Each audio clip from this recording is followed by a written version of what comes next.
Good morning, Year 11, or potentially good afternoon by the time I put this up. I'm going to work through a couple of the examples that I've put up with the Working with Natural Logarithms lesson. So I'm going to work through them on here. I don't know how well this is going to work, but let's see. And then if you have any questions on anything, please contact me on Show My Homework and I will answer them. So if you have a look at the worksheet that I've put up for this, it's taken straight from the book.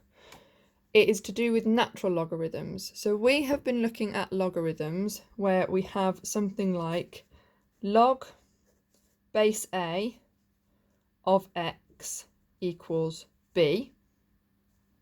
And what that means is a to the power of b equals x. So that's what we've been having a look at.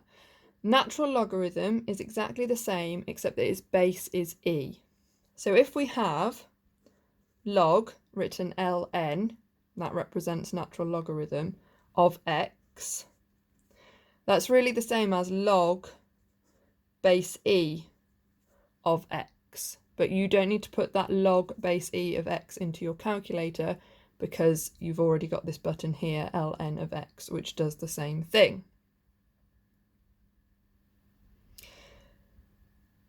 The natural log is the inverse function of the exponential function. So e to the x has inverse log x. So if we have e and we raise it to the power of log x, the e and the natural log essentially cancel each other out and we end up back at x. In the same way, if we have log of e to the x, the log and the e cancel each other out, we end up back at x. So we're going to work through example 17 now. So you should be able to see that. It's solved these equations giving your answers in exact form, and the first one is e to the x equals 5. If e to the x equals 5, we can take the natural log of both sides. So we've got log e to the x equals log 5. Mr. Collins has just walked in, so he'll be enjoying this immensely. If I take log of e, that cancels out, so I just have x.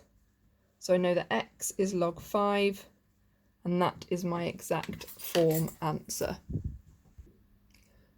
For the second part, so part B, we've got log x equals 3. If log x equals 3, we can raise both sides so that they're a power of e. So I'll have e to the log x equals e to the 3. Again, e and log, they're inverse functions, so they cancel out. So I'm left with just x. And then e to the 3 is the exact form of that answer, so we leave it like that.